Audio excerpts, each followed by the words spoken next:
बीरबल कमरे में जाता है और कुछ देर बाद कमरे से बाहर आ जाता है।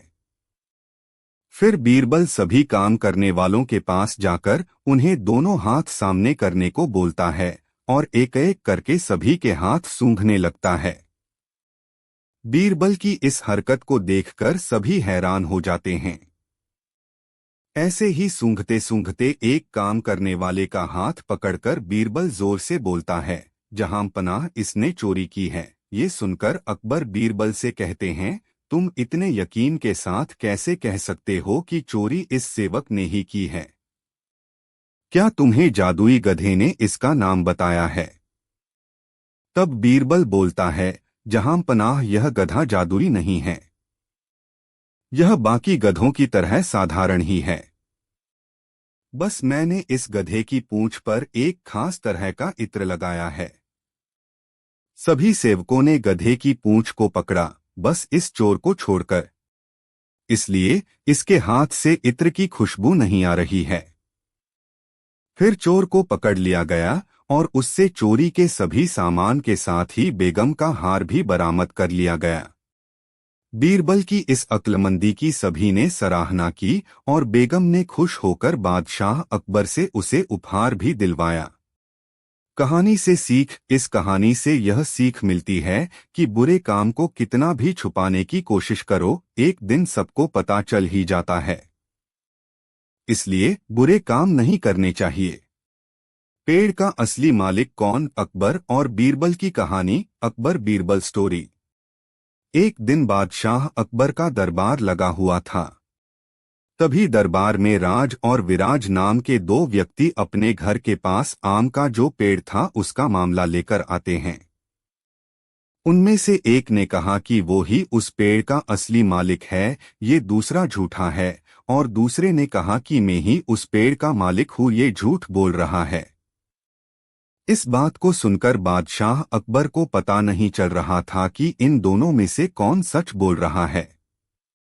इस मामले की सच्चाई जानने के लिए बादशाह अकबर ने राज और विराज के आसपास रहने वाले लोगों से पूछा, लेकिन ऐसा करने का भी कोई फायदा नहीं हुआ। आसपास के लोगों ने कहा कि हमने इन दोनों को कई बार पेड़ की निगरानी करते हुए देखा है, इसलिए हम ये नहीं बता सकते हैं कि इन दोनों में से पेड़ का असली मालिक कौन है। अकबर ने पेड़ की निगरानी करने वाले चौकीदार से भी पूछा, लेकिन चौकीदार ने बताया कि मुझे राज और विराज दोनों ही पेड़ की रखवाली करने के पैसे देते हैं, इस वजह से मुझे ये पता नहीं है कि इस पेड़ का असली मालिक कौन है। बादशाह अकबर को ना तो आस पड़ोस के लोगों से कुछ पता चल पाया और ना ही चौकीदार से कुछ पता चल पाया। अब अकबर ने तय किया कि मैं ये मामला बीरबल को सौंप देता हूँ। अकबर ये पूरा मामला बीरबल को बताते हैं। बीरबल आम के पेड़ का जो चौकीदार था उसे एक रात के लिए अपने घर पर रोक लेते हैं। उसके बाद बीरबल उसी रात को अपने दो आदमी को अलग अलग राज और विराज के घर पर झूठे समाचार देने के लिए भेजता है। बीरबल उन दोनों को ये भी कहता है कि तुम दोनों ये समाचार देने के बाद छुप कर घर में होने वाली बातचीत सुनना और मुझे फिर बताना। राज के घर पर एक व्यक्ति पहुंचता है और बताता है कि आम के पेड़ के पास कुछ लोग आम चुराने के लिए घूमते हैं, आप जाकर देखिए। जब वो ये समाचार देने गया था तब राज घर पर नहीं था। राज की पत्नी ने ये बात सुनी और जब राज घर पर आया तब उनसे कहा कि आम के पेड़ के पास कुछ लोग आम चुराने के लिए घूमते हैं, तुम जल्दी जाओ और उन्हें रोक लो। राज ने कहा कि तुम ये सब बातें छोड़ो और मुझे जल्दी से खाना दो, मुझे बहुत भूख लगी है। वैसे भी कल दरबार में फैसला होने वाला है कि हमें इस आम के पेड़ की मालिकी मिलती है कि नहीं। अगर मिल गई तो ठीक है, वरना कोई बात नहीं। ये सब बातें बीरबल का आदमी सुन रहा था। विराज के घर पर भी एक व्यक्ति पहुंचता है और बताता है कि आम के पेड़ के पास कुछ लोग आम चुराने के फिराक में हैं, आप जाकर देखिए। जब वो ये समाचार देने गया था तब विराज घर पर नहीं था। विराज की पत्नी ने ये बात सुनी और जब विराज घर पर आया तब उनसे कहा कि आम के पेड़ के पास कुछ लोग आम चुराने के फिराक में हैं। ये बात सुनकर विराज तुरंत लाठी उठा के पेड़ की ओर भागता है। विराज की पत्नी उसे आवाज देती है कि तुम पहले खाना तो खा लो। विराज उनसे कहता है कि खाना जरूरी नहीं है, अगर मेरे आम चोरी हो गए तो वो वापस नहीं आएंगे। ये सब बातें बीरबल का आदमी सुन रहा था।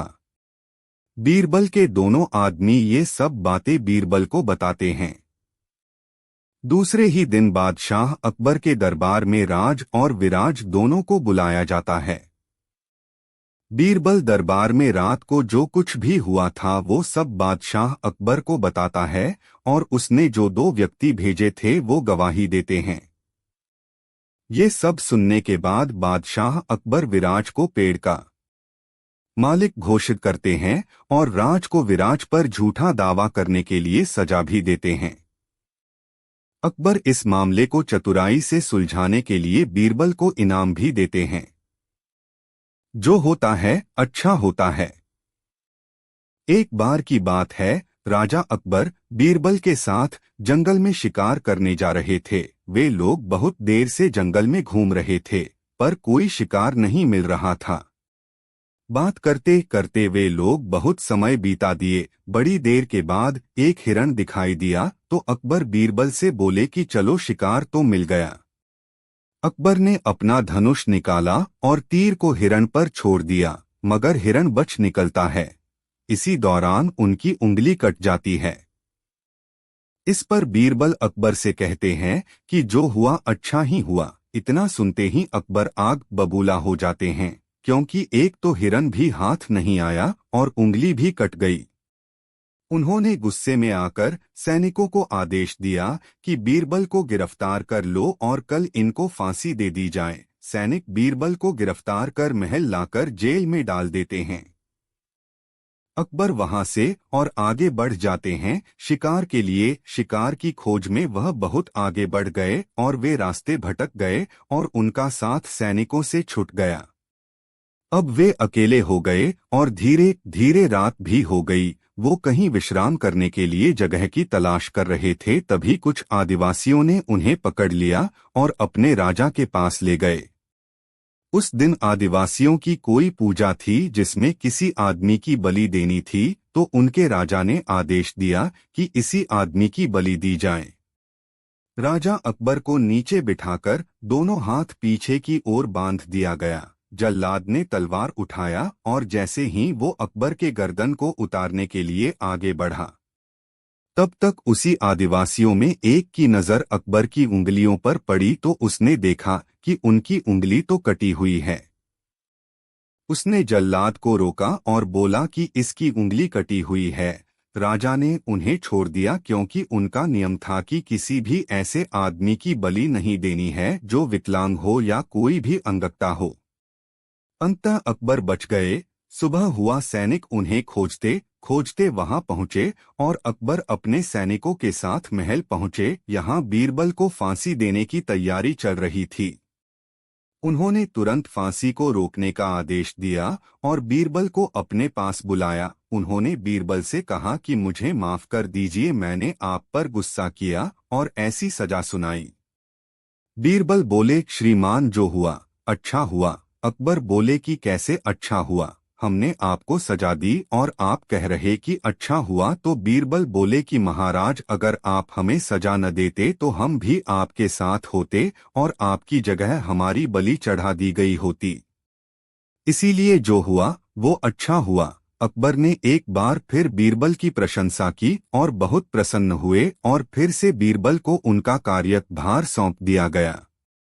कहानी से सीख, हमें इस कहानी से यही सीख मिलती है कि जो होता है अच्छा होता है। पढ़ा लिखा गधा अकबर बीरबल की कहानी। इसमें शक की कोई बात न थी कि बीरबल दूर दूर तक बड़े नामी गिरामी थे। एक दिन वह अकबर के साथ दरबार में बैठे थे। तभी टैक्स चोरों से जब्त की गई चीजों में एक बड़ा गधा भी दरबार में हाजिर किया गया। बादशाह को खुश करने के इरादे से बीरबल गधे की तारीफ के पुल बांधते हुए बाले जहांपना। इसके चेहरे से ऐसी बुद्धिमानी फूट रही है कि शायद सिखाने पर ये पढ़ना लिखना भी सीख जाए। बादशाह ने उनकी बात पकड़ ली और सेवक को आदेश दिया कि वह गधे की रस्सी को बीरबल के हाथ में थमा दे। फिर बादशाह ने बीरबल से कहा, यदि गधा इतना बुद्धिमान है तो इसे ले जाओ और महीने भर में पढ़ा लिखा कर वापस ले आओ। बीरबल को समझते देर न लगी कि यदि वह इस काम में विफल हो गए तो नतीजा क्या होगा। ठीक 1 महीने बाद उसी गधे की रास थामे बीरबल दरबार में हाजिर हुए। बादशाह ने पूछा, क्या गधा पढ़ लिख गया है? हाँ, जहांपनाह कहते हुए उन्होंने एक मोटी सी पोथी गधे के सामने रख दी। गधा जुबान से पोथी के पन्ने पलटता चला गया और 30वें पन्ने पर पहुंचकर जोर जोर से रेंकने लगा। बादशाह और सभी दरबारी चकित रह गए। तुमने यह चमत्कार कैसे किया? बादशाह ने पूछा। बीरबल ने बड़ी शान के साथ समझाया, जहांपना, पहले रोज मैंने मुट्ठी भर घास पोथी की जिल्द और पहले पन्ने के नीचे रख दी। दूसरे दिन मैंने घास दूसरे पन्ने पर रख दी और पोथी बंद कर दी। गधे ने उसे खोलकर घास खा ली। फिर रोजाना इसी तरह से आगे के पन्ने पलटने लगा, लेकिन जिस पन्ने पर घास नहीं मिलती तो गधा गुस्से से रेंकने लगता। आयु बढ़ाने वाला पेड़। अकबर बीरबल की कहानियां हिंदी में बच्चों के लिए। एक बार तुर्किस्तान के बादशाह को अकबर की बुद्धि की परीक्षा के लेने का विचार हुआ। उसने एक एलची को पत्र देकर सिपाहियों के साथ दिल्ली भेजा। पत्र का मजमून कुछ इस प्रकार था, अकबर शाह, मुझे सुनने में आया है कि आपके भारतवर्ष में कोई ऐसा पेड़ पैदा होता है जिसके पत्ते खाने से मनुष्य की आयु बढ़ जाती है। यदि यह बात सच्ची है तो मेरे लिए उस पेड़ के थोड़े पत्ते अवश्य भिजवाएं। बादशाह उस पत्र को पढ़कर विचारमग्न हो गए। फिर कुछ देर तक बीरबल से राय मिलाकर उन्होंने सिपाहियों सहित उस एलची को कैद कर एक सुदृढ़ किले में बेत करवा दिया। इस प्रकार कैद हुए उनको कई दिन बीत गए तो बादशाह अकबर बीरबल को लेकर उन कैदियों को देखने गए। बादशाह को देखकर उनको अपने मुक्त होने की आशा हुई, परंतु यह बात निर्मूल थी। बादशाह उनके पास पहुंचकर बोले, तुम्हारा बादशाह जिस वस्तु को चाहता है वह मैं तब तक उसे नहीं दे सकूंगा जब तक कि इस सुदृढ़ किले की 1-2 ईंट न ढह जाए। उसी वक्त तुम लोग आजाद किए जाओगे। खाने पीने की तुम्हें कोई तकलीफ नहीं होगी। मैंने उसका यथाचित प्रबंध करा दिया है। इतना कहकर बादशाह चले गए, परंतु कैदियों की चिंता और बढ़ गई। वे अपने मुक्त होने के उपाय सोचने लगे। उनको अपने स्वदेश के सुखों का स्मरण कर बड़ा दुख होता था। वे कुछ देर तक इसी चिंता में डूबे रहे। अंत में वे ईश्वर की वंदना करने लगे, हे भगवान, क्या हम इस बंधन से मुक्त नहीं किए जाएंगे? क्या हमारा जन्म इस किले में बंद रहकर कष्ट भोगने के लिए हुआ है?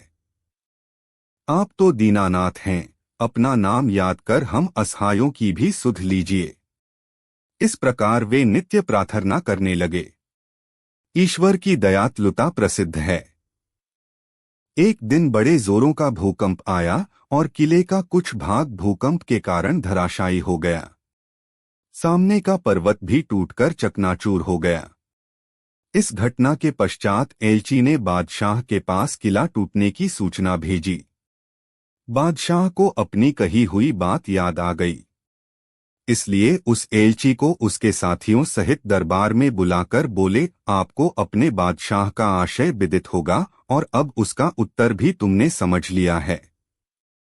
यदि न समझा हो तो सुनो, मैं उसे और भी स्पष्ट किए देता हूँ। देखो, तुम लोग गणना में केवल 100 हो और तुम्हारी आह से ऐसा सुदृढ़ किला ढह गया। फिर जहाँ हजारों मनुष्यों पर अत्याचार हो रहा हो, वहाँ के बादशाह की आयु कैसे बढ़ेगी?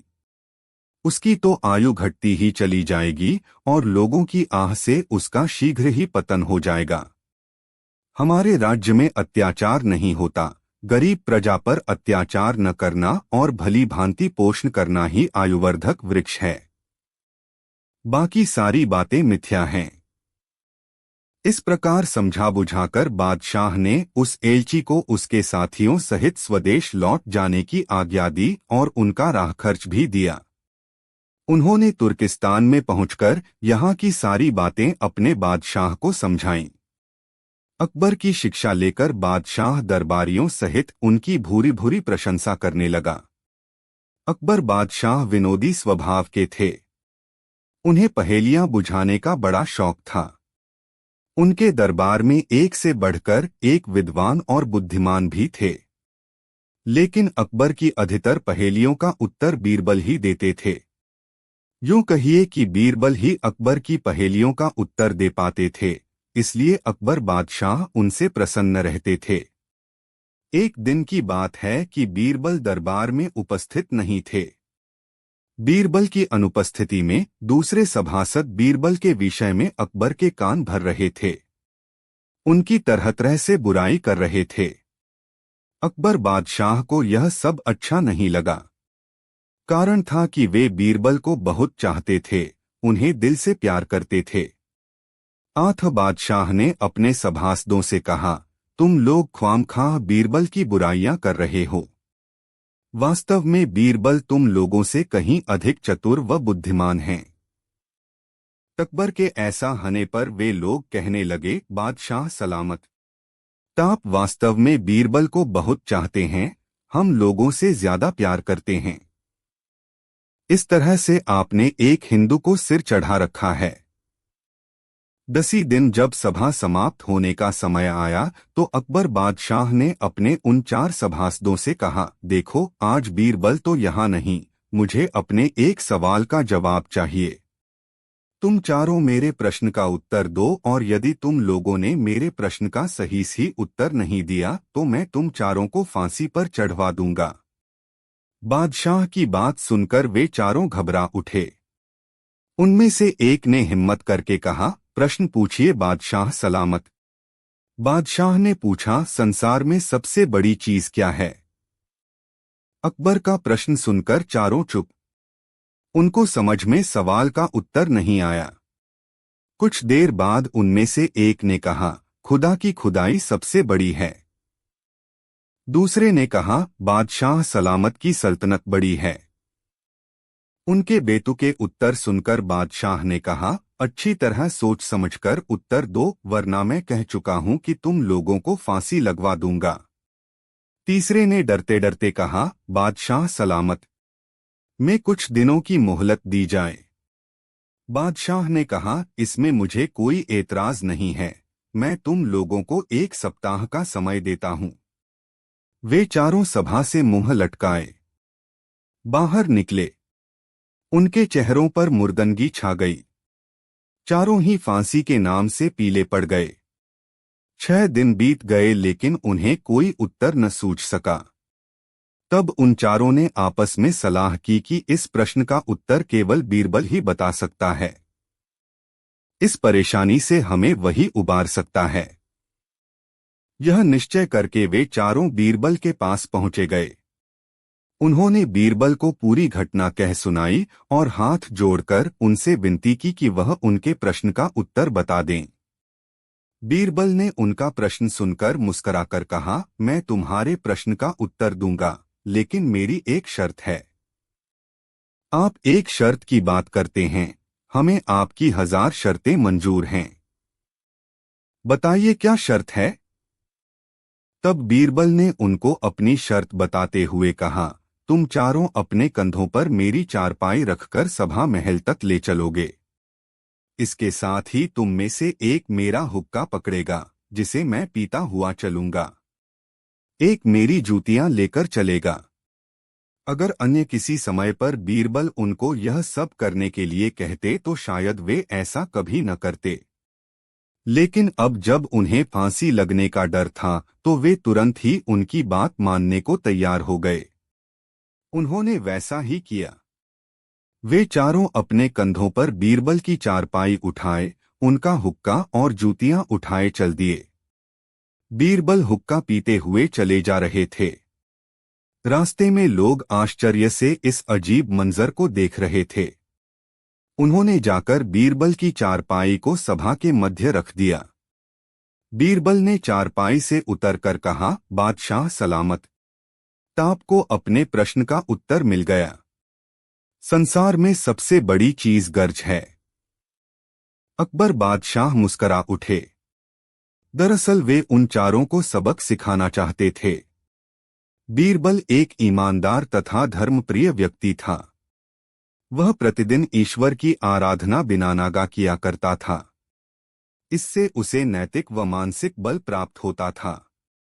वह अक्सर कहा करता था कि ईश्वर जो कुछ भी करता है मनुष्य के भले के लिए ही करता है। कभी कभी हमें ऐसा लगता है कि ईश्वर हम पर कृपादृष्टि नहीं रखता, लेकिन ऐसा होता नहीं।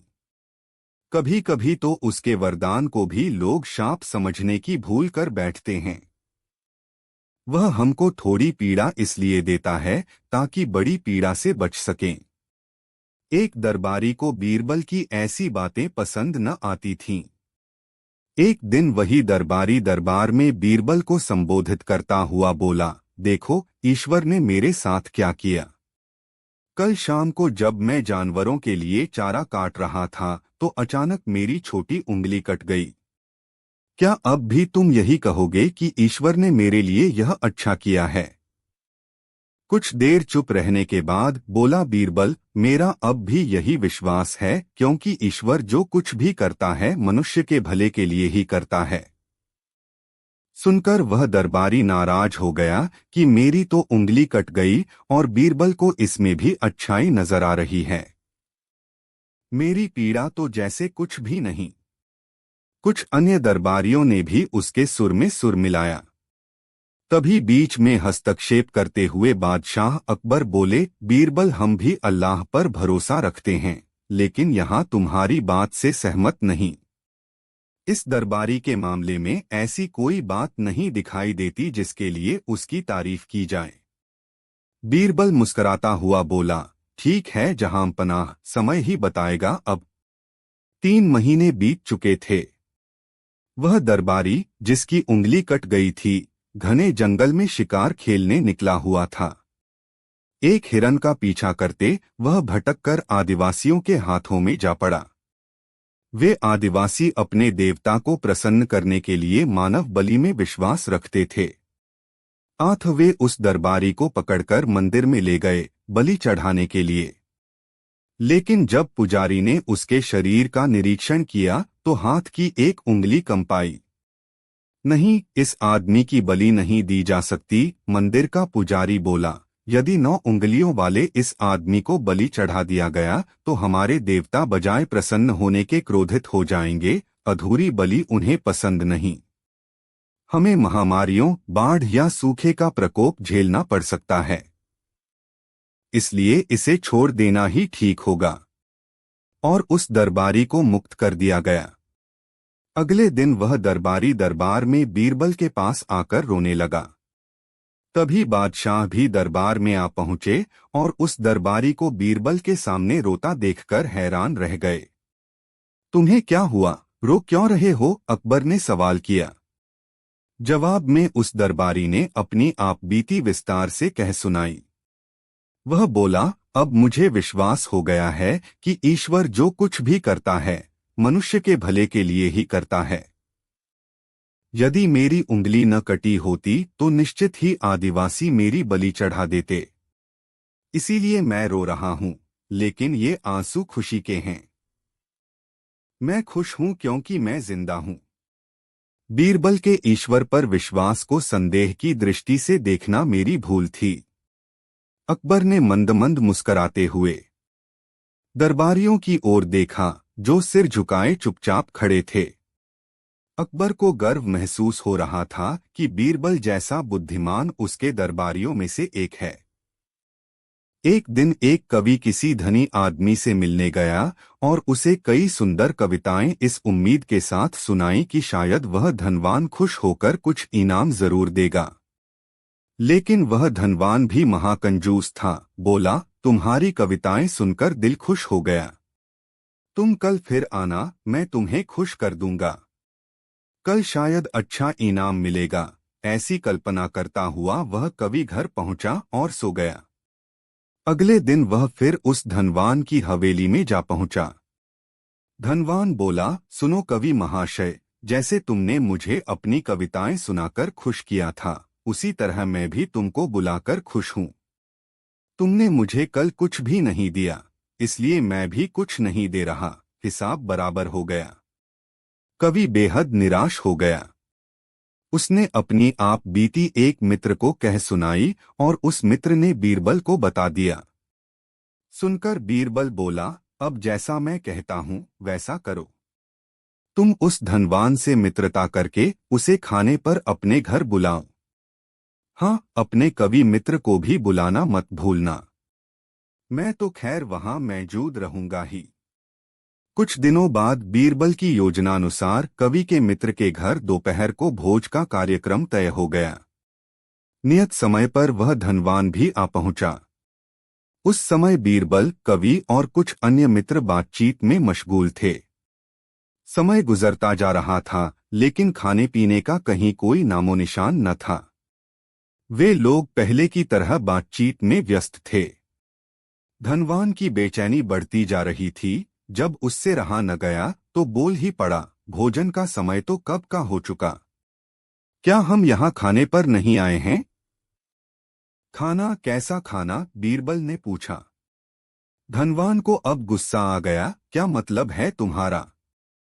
क्या तुमने मुझे यहाँ खाने पर नहीं बुलाया है? खाने का कोई निमंत्रण नहीं था। यह तो आपको खुश करने के लिए खाने पर आने को कहा गया था, जवाब बीरबल ने दिया। धनवान का पारा 7वें आसमान पर चढ़ गया। क्रोधित स्वर में बोला, यह सब क्या है? इस तरह किसी इज्जतदार आदमी को बेइज्जत करना ठीक है क्या? तुमने मुझसे धोखा किया है। अब बीरबल हंसता हुआ बोला, यदि मैं कहूं कि इसमें कुछ भी गलत नहीं तो? तुमने इस कवि से यही कहकर धोखा किया था ना कि कल आना, सो मैंने भी कुछ ऐसा ही किया। तुम जैसे लोगों के साथ ऐसा ही व्यवहार होना चाहिए। धनवान को अब अपनी गलती का आभास हुआ और उसने कवि को अच्छा इनाम देकर वहां से विदा ली। वहां मौजूद सभी बीरबल को प्रशंसा भरी नजरों से देखने लगे। बादशाह अकबर प्राय भेष बदलकर सैर के लिए निकला करते थे। एक दिन वह बीरबल के साथ भेष बदलकर शहर से बाहर एक गांव में पहुंचे। वहां बादशाह ने देखा कि एक कुत्ता रोटी के टुकड़े को, जो कई दिनों की हो जाने की वजह से सूख कर काली पड़ गई थी, चबा चबाकर खा रहा था। अचानक बादशाह को दिल लगी करने की सूझी। वह बोले, बीरबल, देखा वह कुत्ता काली को खा रहा है। काली बीरबल की मां का नाम था। वह समझ गए कि आलमपनाह दिल लगी कर रहे हैं, किंतु इस भावना को दबाकर वे तुरंत बोले, आलमपनाह उनके लिए वही जिंदगी और नेमत हैं। नेमत बादशाह की मां का नाम था। बीरबल के जवाब को सुनकर बादशाह को चुप हो जाना पड़ा। एक बार अकबर ने भरे दरबार में अपने दरबारियों से पूछा, बताओ किस नदी का पानी सबसे अच्छा है? सभी दरबारियों ने एकमत से उत्तर दिया, गंगा का पानी सबसे अच्छा होता है। लेकिन बादशाह के प्रश्न का उत्तर बीरबल ने नहीं दिया। उसे मौन देखकर बादशाह बोले, बीरबल तुम चुप क्यों हो? बीरबल बोले, बादशाह हुजूर, पानी सबसे